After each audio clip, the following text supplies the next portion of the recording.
Yo voy a compartir la pantalla mientras. Ok.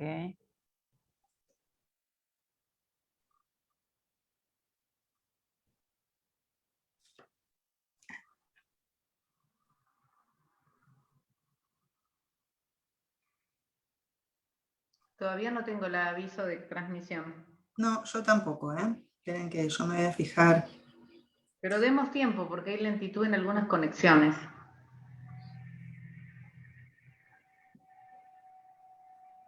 Ahora sí, ahora sí. Ahora estamos en pantalla. Muy bien. Sí, de hecho se modificó el audio. No sé si notaron que se empezó a escuchar un poquito diferente. Debe ser por la transmisión. Sí, pero Así- mejor, ¿eh? No, sí, está perfecto. Está perfecto. Bueno, entonces vamos a esperar un poquito para comenzar formalmente, porque faltan 2 minutos para las 3 de la tarde, pero la ventaja de esto es que empieza a circular la novedad de que estamos transmitiendo en vivo el diálogo de futuro de hoy. Tuvimos ya, este es el cuarto diálogo, Mercedes. Argaña, que sos nuestra invitada de hoy, estuvieron en los primeros tres.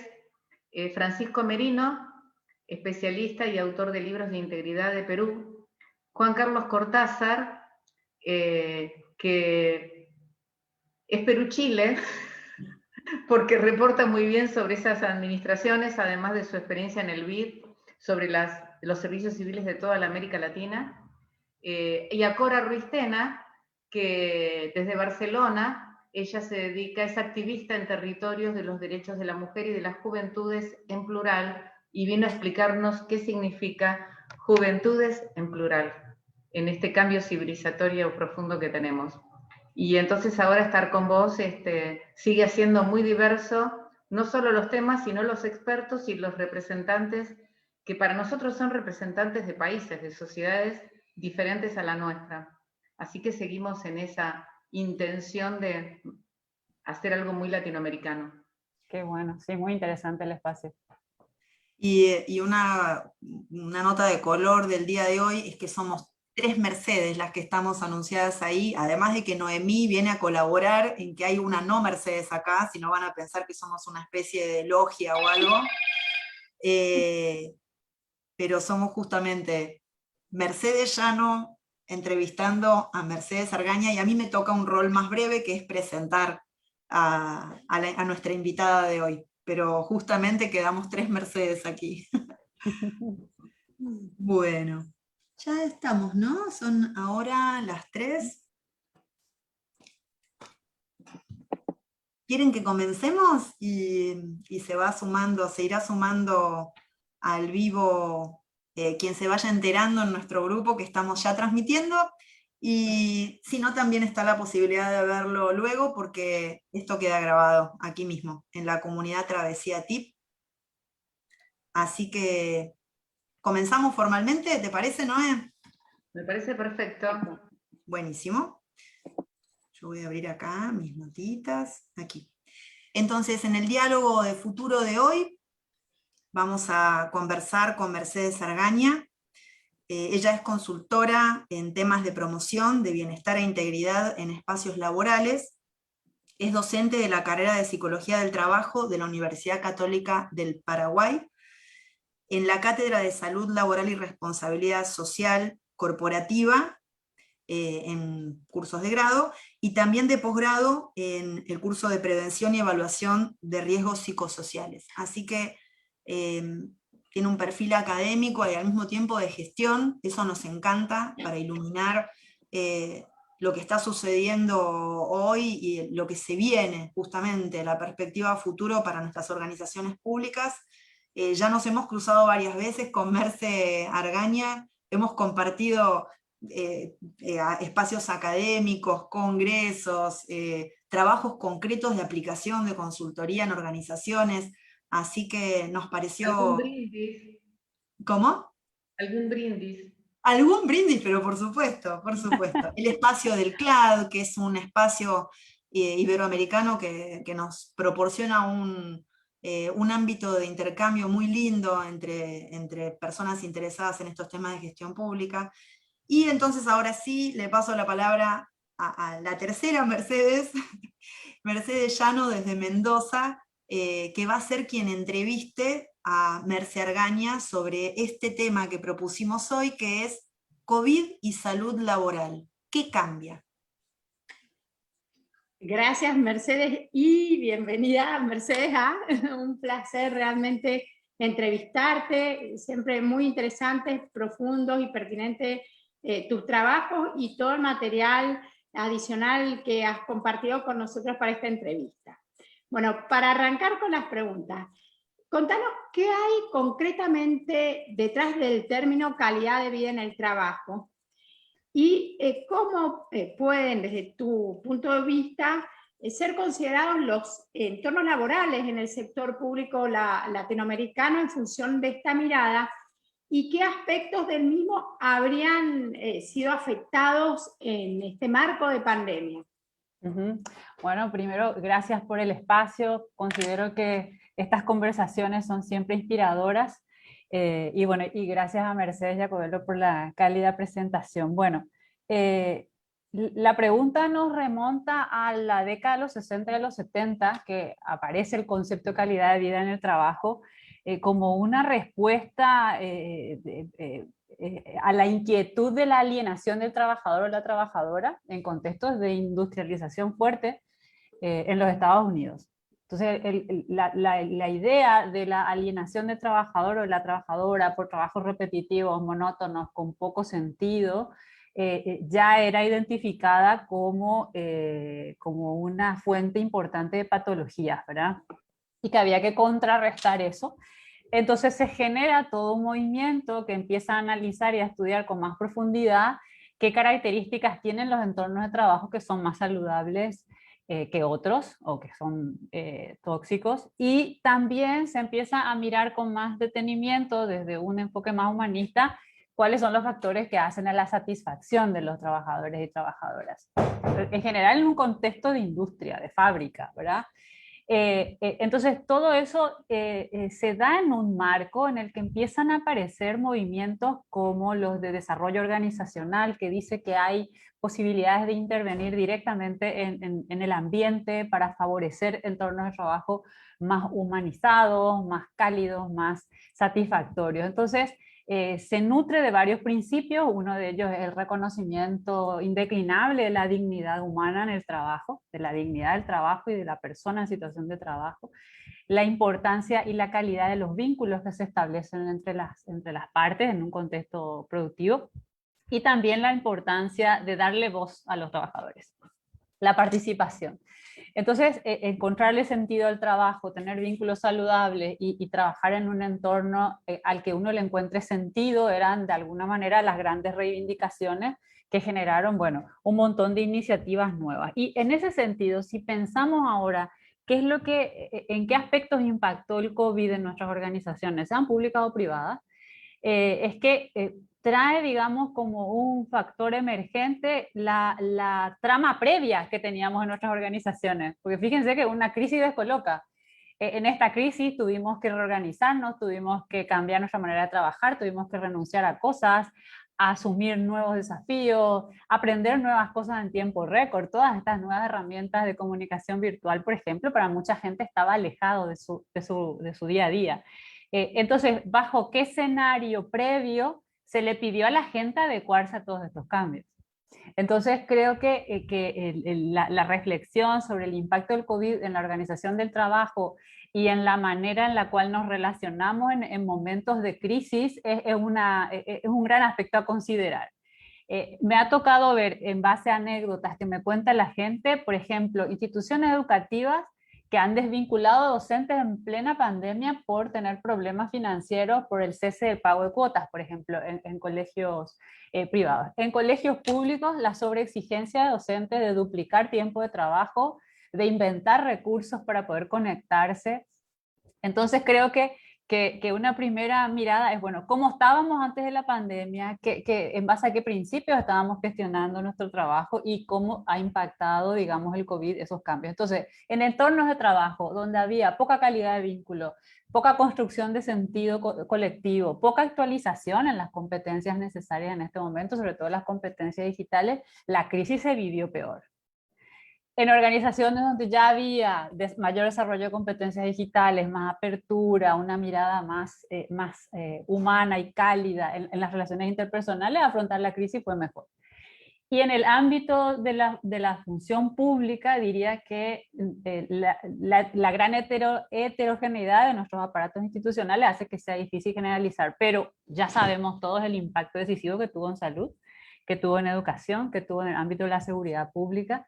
De la noche a la mañana le pedimos milagros a nuestro personal de blanco, al personal docente, al personal de seguridad, y cómo todo eso se va gestionando con miras a pensar cómo queremos trabajar post pandemia, porque hoy seguimos en crisis, no sé cómo están los números de ustedes, nosotros diariamente recibimos un reporte de 71 muertos aproximadamente por día, más de 5.000 personas fallecidas, y eso para una población pequeña como la nuestra es terrible.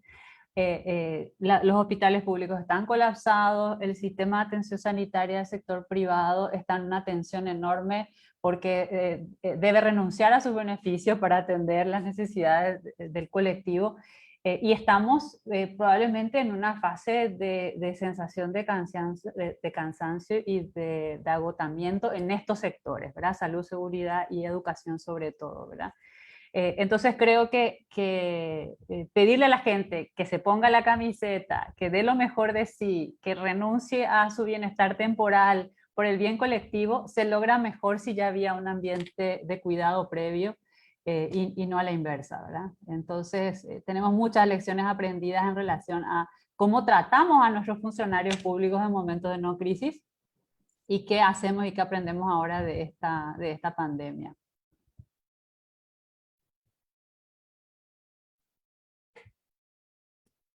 Me desmuteo, perdón, Mercedes. Sí. Que hay ruidos en el ambiente. Excelente, Mercedes. Y contanos, ¿qué políticas se han desarrollado en materia de cuidado, de trabajo? ¿Y cuál específicamente ha sido el impacto del teletrabajo en términos de conciliación entre trabajo y familia? Y si ha tenido un impacto también, a su vez, diferenciado entre hombres y mujeres. Y por supuesto, si podés hacer alguna referencia específica al sector público, sería grandioso. Ok. Bueno, en general en nuestros países hemos tenido leyes de emergencia sanitaria, y dentro de la emergencia sanitaria se han habilitado figuras que no estaban contempladas, sobre todo para la administración pública, como es la posibilidad de hacer teletrabajo, de que los funcionarios se queden en sus casas y provean los servicios pactados, pero a través de medios remotos. Esa fue una de las grandes innovaciones en materia de reorganización del trabajo. En materia sanitaria, un montón de arreglos, todo lo que hace a los cuidados preventivos ante los riesgos biológicos, el riesgo biológico del COVID. Y paradojalmente, para cuidarnos del COVID como riesgo biológico, probablemente nos hemos expuesto más a los riesgos psicosociales.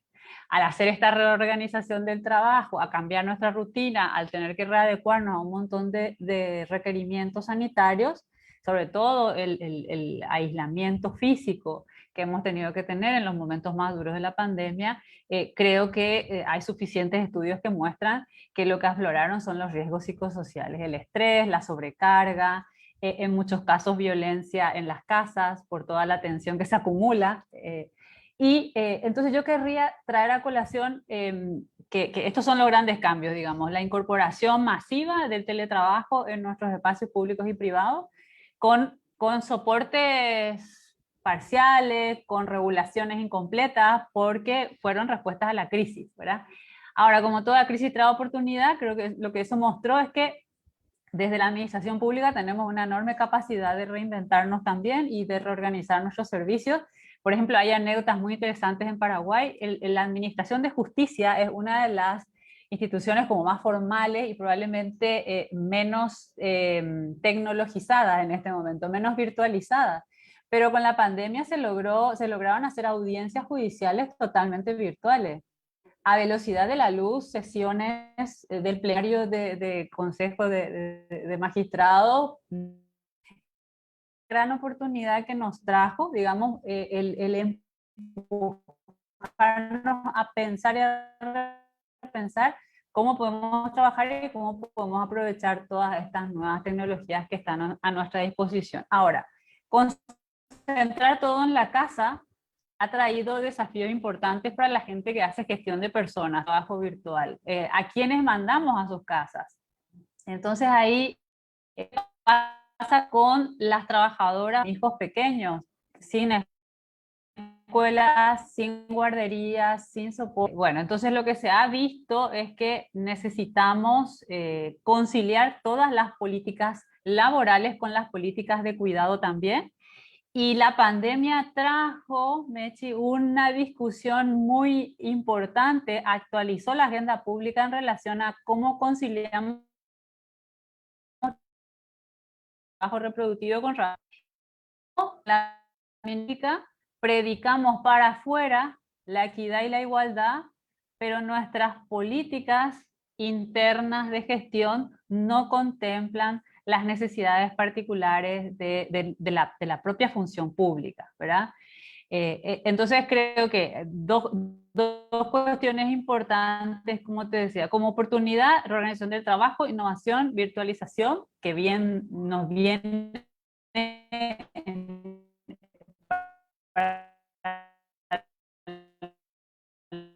para promover la agenda digital, pero por otro lado, la profunda necesidad de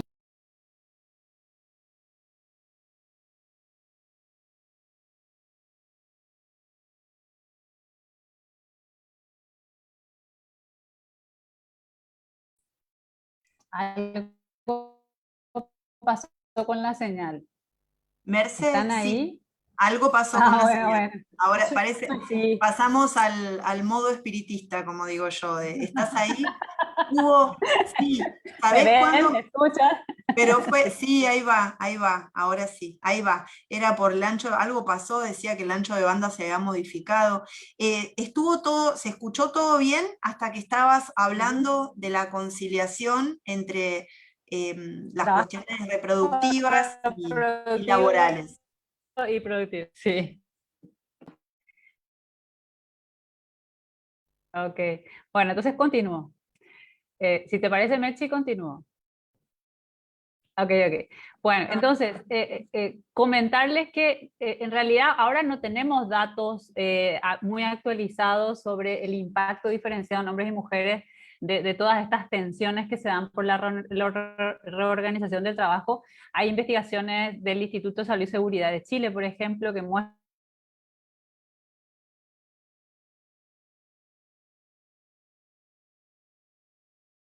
y mujeres desigual, sigue siendo desigual, que las mujeres tenemos una carga mayor y la pandemia es aumentar, digamos, esa sobrecarga y sobre todo el efecto, el impacto diferenciado negativo hacia las mujeres, ¿verdad?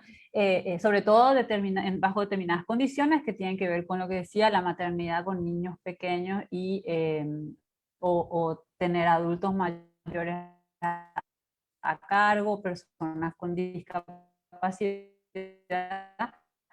porque toda la trama de cuidados, cómo gestionamos las necesidades de las personas, de los funcionarios y funcionarias de nuestras instituciones, creo que es clave y nos deja un montón de interrogantes de esta pandemia en relación a lo que podemos mejorar.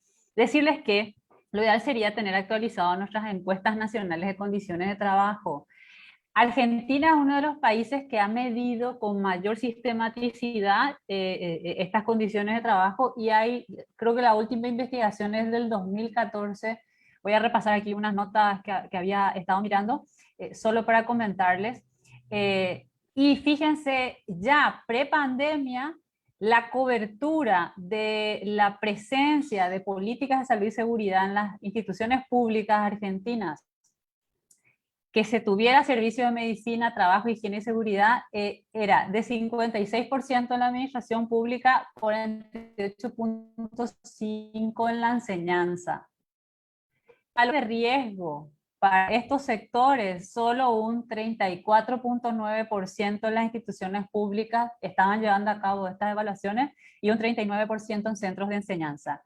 Vigilancia de la salud, que es un pilar importante de la mirada de gestión preventiva de riesgos profesionales, solo un 25% de la administración pública argentina estaba implementando ese tipo de programas y solo un 20.3% de evaluaciones vinculadas a la vigilancia de las instituciones educativas. Entonces, grandes lecciones que nos deja el COVID es que la salud y la seguridad de la gente importa, que el cuidado es clave y que necesitamos repensar cómo gestionamos a uno de los elementos imprescindibles de cualquier servicio público, que es la gente, ¿verdad?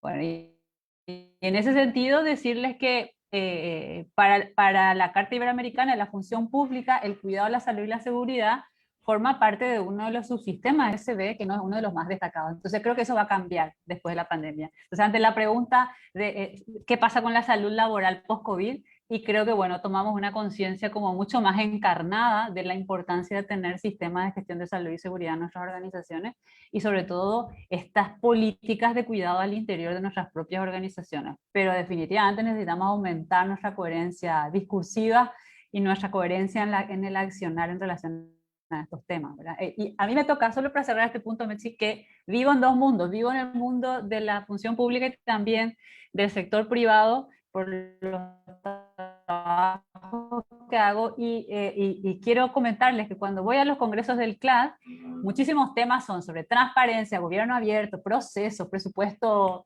base cero, etcétera. Pero cuando vamos a los congresos de gestión de personas del sector privado es cómo encantamos al trabajador, cómo trabajamos la presencia, cómo evitamos la rotación de la gente que no queremos que se vaya, cómo cuidamos, y si uno ve las políticas de beneficios, por ejemplo, una gran experiencia que me tocó estudiar fue la de Walmart Chile, que es una política de beneficio absolutamente armable según la necesidad del trabajador. Tiene como premios, uno se puede acoger a bonos de tiempo, o sea, uno puede pedir tiempo como beneficio. Entonces, bueno, y siento una enorme brecha entre los temas que nos preocupan en la administración pública en relación a la gente, que no sean corruptas, y los temas que preocupan en la administración del sector privado, ¿verdad? Que es buscar el mejor entorno posible para que la gente trabaje con el mayor nivel de satisfacción y que se quiera quedar y que se comprometa, y trabajamos la lealtad y el compromiso, y las empresas se ocupan por ser marca empleadora, ¿verdad? Y pregunto, bueno, ¿y por qué no hablamos de todos esos temas en la administración pública también? ¿Cómo encantamos al funcionario y a la funcionaria? ¿Cómo les cuidamos? ¿Cómo buscamos lograr lo mejor para ellos para que quieran comprometerse? Mucho que conversar en esa línea, y sobre todo entender que estamos en deuda con los nuevos modelos de sistemas de gestión que hablan de los centros laborales saludables. Excelente, Mercedes. Desafiantes planteos. Y en línea con lo que señalás de este tema de la incongruencia y de la brecha existente entre lo discursivo y la práctica. Bueno, en el ámbito del servicio civil, muchos autores remarcan que la principal patología que los afecta, al menos en el ámbito latinoamericano, es justamente esa profunda brecha que se da entre la norma y su instrumentación efectiva.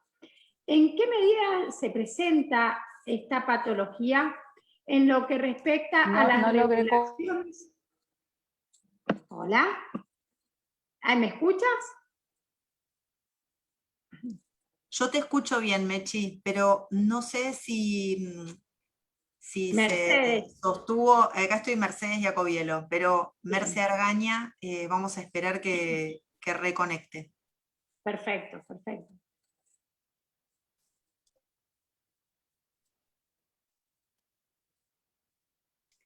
espera que me fijo acá, a ver si hay algo para...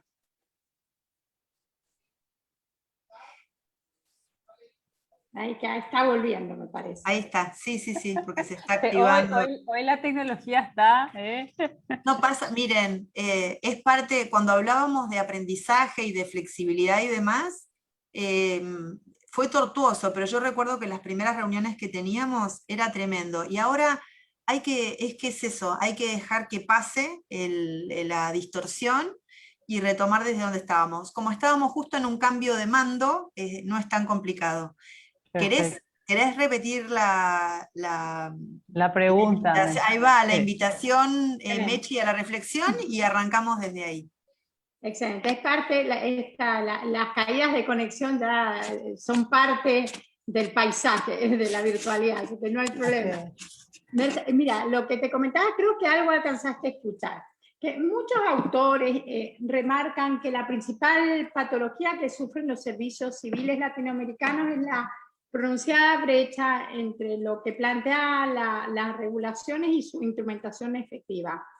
¿En qué medida esta patología está presente en lo que respecta a regulaciones en materia de trabajo saludable? Bueno, si recordamos cómo arrancamos, el concepto de calidad de vida en el trabajo tuvo dos vertientes de desarrollo muy interesantes. Una que se preocupó mucho por el entorno de trabajo, las condiciones objetivas, recursos y demás, y otra por los aspectos psicológicos del bienestar. Esas dos vertientes ahora están integradas en un concepto integrador, valga la redundancia, que hace alusión a las organizaciones saludables. Las organizaciones saludables atienden todas las dimensiones del bienestar y en ese sentido creo que lo que nos está pasando es que las patologías de la administración pública, que son de vieja data, que tienen que ver con la excesiva burocratización de los servicios, una cultura de funcionamiento jerárquico asfixiante, donde se privilegia el cumplimiento de la formalidad por encima de las necesidades, en muchos casos, concretas, reales y sentidas de los beneficiarios de los servicios, que es un poco lo que se denuncia ahora en varios trabajos. Y les comentaba previamente, antes de arrancar la charla, que uno de los últimos libros que publicó recientemente Edgar Morin, o Morin, entiendo que en Francia le dicen Morin y por aquí le decimos Morin, que habla de cambiemos de vía, lecciones de la pandemia, justamente señala cómo en plena crisis de coronavirus, en plena pandemia, las patologías las patologías de la administración pública, como la burocratización, la centralización, la falta de contacto empático cercano con los beneficiarios de los servicios públicos, nos pasó la factura. Si ustedes empiezan a mirar cómo se ha manejado la comunicación en plena pandemia, nosotros tuvimos un caso muy doloroso. Teníamos un ministro de salud que era un profesional de la salud altamente competente, con una calidad humana no vista habitualmente. Lo queríamos muchísimo, estoy hablando como ciudadana común, digamos, y de repente explota un problema interno de manejo burocrático de las compras, que se rechazaron licitaciones, que se demoró todo, que lo que se había planificado que se hiciera en 6 meses se hizo en 1 año, y las vacunas que no llegaban. Y finalmente toda esa enorme complejidad administrativa que está diseñada, digamos, de una manera quizás excesivamente controladora para evitar la corrupción, lo que hace es que finalmente el sistema sea ineficiente y que la gente no pueda hacer el trabajo que se espera. Pero además de todas esas restricciones que ya sabemos se maneja en la administración pública, creo que una de las más peligrosas es la distancia afectiva que pueden llegar a tener las autoridades con la gente o las autoridades dentro de la institución con el funcionariado. Y el funcionariado en general, desde esa vivencia de desconexión afectivo-emocional con los beneficiarios de los servicios. Entonces, una de las cosas que reclama Morin es el tema de la falta de empatía. Y autoras como Victoria Camps, que también les mencionaba, que en su reciente libro Tiempos de Cuidado dice: necesitamos repensar la administración pública desde una lógica del cuidado de su accionar, del cuidado de sus miembros, del cuidado de las relaciones. Entonces, en el centro del debate, Mechi, está la importancia de las políticas de cuidado y de entender que finalmente en cualquier espacio, pero en particular en el espacio público, necesitamos nuevas maneras de relacionarnos y de trabajar. Y eso es importante para lo que ustedes trabajan, que es la innovación pública. No se innova en un ambiente hostil, no se innova en un ambiente de trabajo donde no hay seguridad psicológica, donde no hay un cuidado de las personas, donde no hay espacio para la creatividad. Entonces, creo que si logramos aprender de esta crisis, que la gente va a dar siempre lo mejor de sí, pero si sabe y siente que es cuidada, atendida en sus necesidades personales y laborales, también va a dedicarse al servicio público con una mística distinta. O sea, no se puede pedir lo que uno no recibe. Cuando hablamos de administración pública y pensamos en la cantidad de funcionarios que no son bien tratados, que no son bien remunerados, que no son escuchados, que no tienen participación por una cultura excesivamente jerárquica y de culto al poder, entendemos que estamos en problemas. Entonces creo que nuestro gran desafío es repensar cómo gestionamos, cómo construimos el proyecto colectivo, con qué cuidado, con qué mística y con qué atención a las necesidades de todas las partes.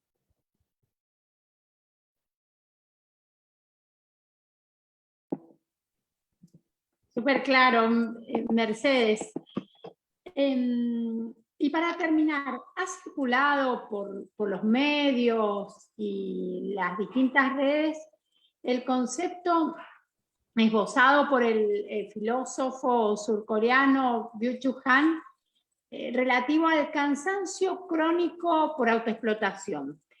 ¿En qué medida te parece que esta noción se aplica a la gestión pública en el contexto de pandemia? Dos cuestiones. Una, que yo creo que a todos nos pasa, que estar permanentemente cuidando nuestra empleabilidad y nuestra reputación laboral hace que nos sobreexijamos probablemente. Y eso en contexto de pandemia se pudo haber agudizado porque con toda esta reorganización, recortes, contracción de la economía, digamos, todo el mundo está cuidando cómo se percibe su desempeño y su compromiso y probablemente eso potencia este aspecto de la autoexigencia que es propio de nuestra época, ¿verdad? Menos mal no estamos en Japón, ustedes saben que ahí tienen un problema mucho más serio, que tienen que prácticamente obligar a la gente a que se desconecte del trabajo y tienen cuadros alarmantes de muerte súbita por sobrecarga. Creo que todavía en nuestras latitudes tenemos un mejor equilibrio entre trabajo y no trabajo, pero que se va instalando, digamos, esta cultura de la sobreexigencia. Ahora, en materia de responsabilidades, cuidar la calidad del ambiente de trabajo, cuidar los estresores, administrar la carga de trabajo de manera razonable, desde esta mirada de atención de necesidades y de cuidado que mencionaba, es responsabilidad de nuestras instituciones. A nosotros como individuos, como ciudadanos de bien que queremos ser todo el tiempo, nos toca el autocuidado en base a una conciencia razonable sobre nuestras necesidades en todos los planos, en lo emocional, en lo afectivo, pero la responsabilidad del cuidado de la calidad del ambiente de trabajo es del empleador, sea este del sector público o del sector privado, y esa es una responsabilidad ineludible.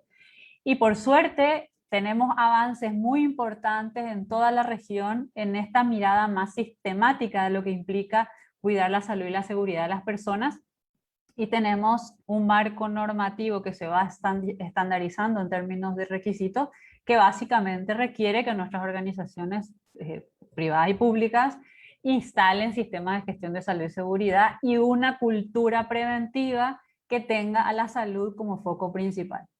Entonces, no tenemos números actualizados, no tenemos estadísticas, pero la sensación permanente es que cierto tipo de función pública es insalubre.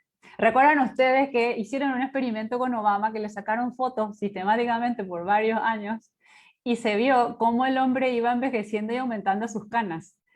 Bueno, los más radicales dirían que la función pública casi siempre es insalubre y que produce procesos de oxidación más rápido y que por el estrés envejecemos más rápido. Bueno, yo creo que si equilibramos las complejas demandas que la administración pública tiene que hacer, pero instalamos espacios de trabajo, de cuidado, amables, respetuosas, que trabajan en base a la confianza, que promueven la seguridad psicológica para que la gente quiera participar, incluso nuestra capacidad de afrontamiento del estrés va a ser mucho mayor.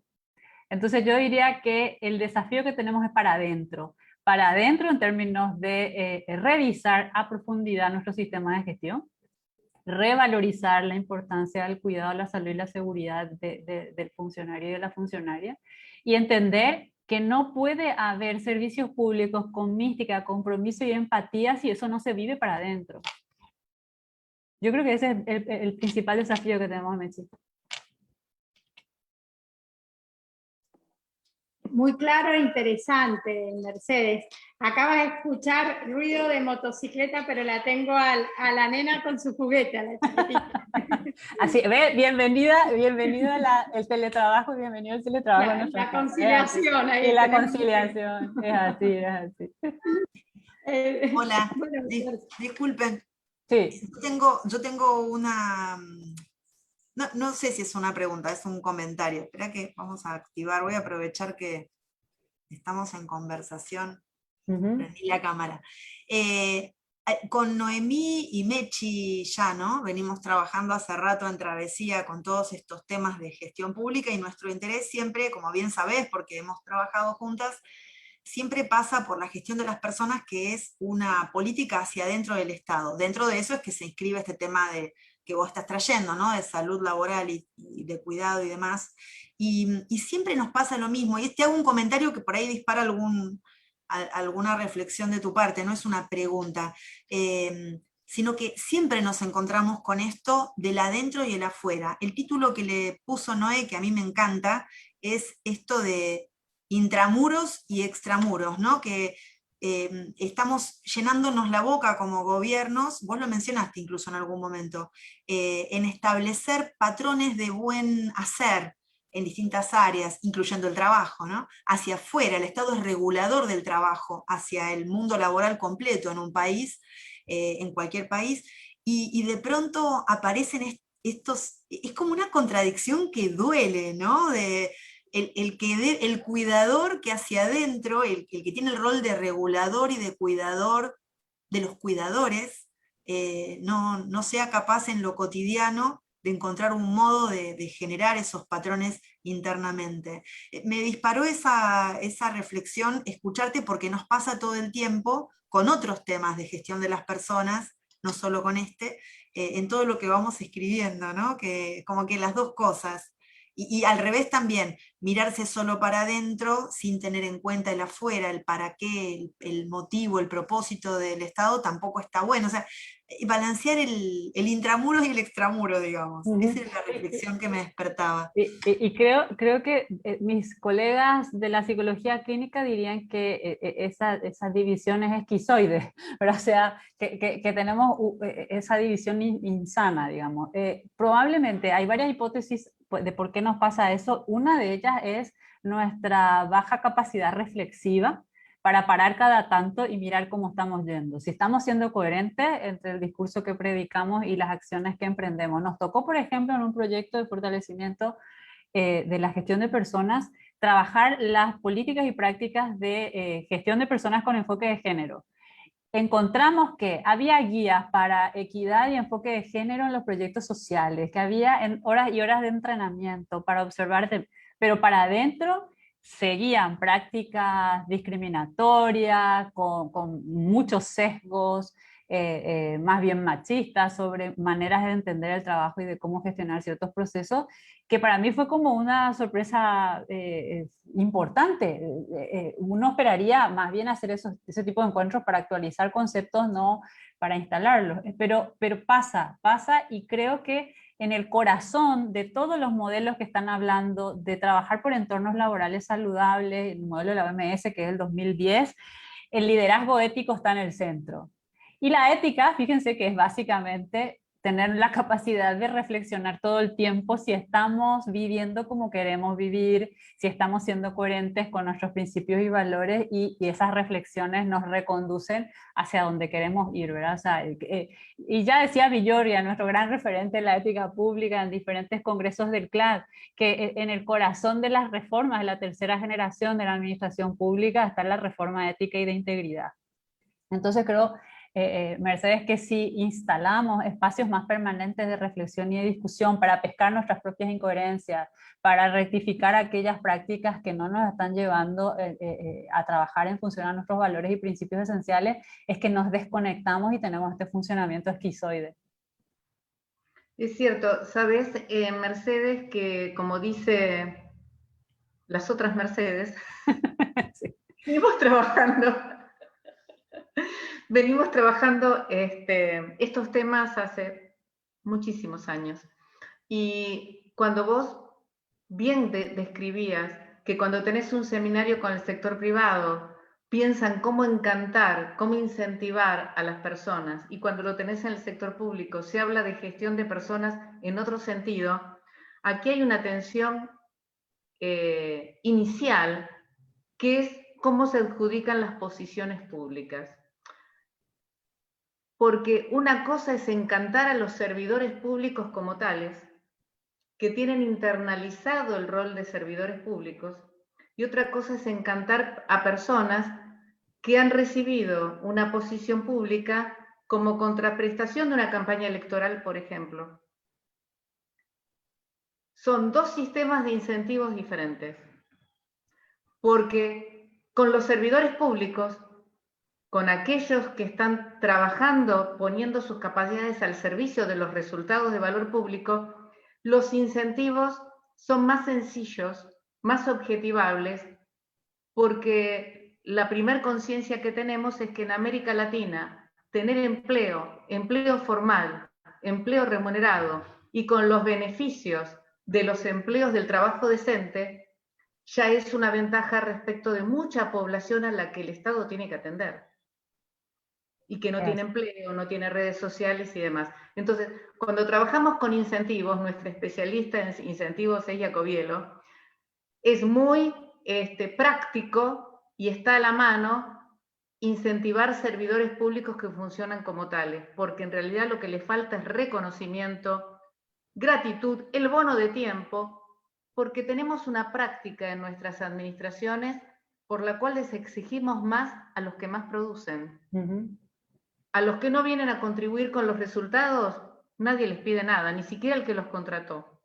Y entonces, en esas elucubraciones, pensamos en diseños que claramente permitan en la administración hacer la misma distinción que tenés en el mundo de Walmart, en el sentido de que Walmart no está tratando de incentivar personas que no vienen a producir. Está incentivando y dando bonos de tiempo a personas que están al servicio de una organización. Y eso sí tenemos una mejor práctica en hacerlo. Lo que no sabemos hacer aún, en 3 décadas de administración pública, ha sido mi frustración, es generar mayor justicia organizacional. Y esto es que cuando vamos a paritarias salariales, el aumento lo reciben todos. Ahora hay licencias en la Argentina para el personal público que tenga chicos que no van a tener escuela hasta el 30 de abril, para todos. Cuando digo para todos es para el que vino y cumplió, para el que no vino nunca, Claro. para el que dejó una tarea por la mitad y desde la casa está pensando cómo presta el servicio. Sí. Hay una cuestión que no acabamos, por lo menos en lo personal, de terminar de tener una reflexión clara con los incentivos, es si podemos incentivar intramuros sin crear mayor justicia organizacional. Yo sé que es para otro diálogo, sí. Pero escuchándote, comparando a Walmart con la administración, digo, sí. Pucha, Walmart no tiene esa otra tribu. Pero fíjate lo que ya señalaba Villoria, ¿verdad? Estamos en la tercera generación de reforma de la administración pública que tiene como centro la discusión sobre la integridad. Y la incorporación perversa de gente sin idoneidad para determinado tipo de puestos es una perversión, atenta contra los valores y principios para los cuales constituimos el aparato estatal. Entonces, es una enorme incongruencia en términos éticos de los dirigentes políticos. Entonces, creo que permanentemente las señales que el contexto está dando es que este modelo no es sostenible. Las crisis internas que tenemos en Paraguay, que le cuesta caro a toda la sociedad, es porque las organizaciones tienen todos estos vicios. ahora salió una noticia terriblemente vergonzosa de un funcionario médico pagado por una de las binacionales con salarios millonarios que cuatriplica lo que cualquiera querría en puestos gerenciales de altas responsabilidades, y no iba al trabajo. En plena pandemia, una persona con formación calificada que le da la espalda a la gente que necesita atención médica en este momento. Pero y eso sucede porque lo permiten, digamos, porque el entorno decisor tiene una mirada prebendaria y politizada en el mal sentido de lo que implica el uso de los recursos públicos. Sigue siendo un problema de integridad. Es un problema de integridad y tu ejemplo vuelve a ser maravilloso, porque este último ejemplo te pone contra la pared de cómo incentivo a los que ahora, en ese mismo área donde ese señor debería ir a trabajar, están sobreexigidos. Sí, sí, sí. ¿No? Esta es Es. nuestra eterno desafío no resuelto, lo que Nixon llama las buropatologías de la administración latinoamericana. Así es. Ha sido Así muy es. interesante este diálogo, Mercedes, nos dejas pensando nuevas líneas sobre integridad, en términos prácticos. En términos prácticos, y la innovación, que es otro tema que les interesa muchísimo, fíjense la enorme conexión que hay entre la calidad de los entornos de trabajo con mayores niveles de integridad y de seguridad psicológica, la calidad de la participación y el compromiso suben exponencialmente y la gente se arriesga a crear y a innovar. Entonces tenemos mucho que trabajar en ese sentido. Mucho. Qué suerte, entonces habrá otro diálogo. Por supuesto, cuantos sean necesarios. Esto continúa. To be continued. Así Dale. es. Y de todos modos, esto mismo, sí, gracias, Merce. Y Mechi, gracias, Mechi, por las preguntas. Mechi Llano desde Mendoza, por las preguntas que guiaron la conversación, que estaban muy buenas. Tal cual. Vamos a subir además la grabación. Ok, vamos a subir la grabación a YouTube también y la vamos a compartir. Qué bueno.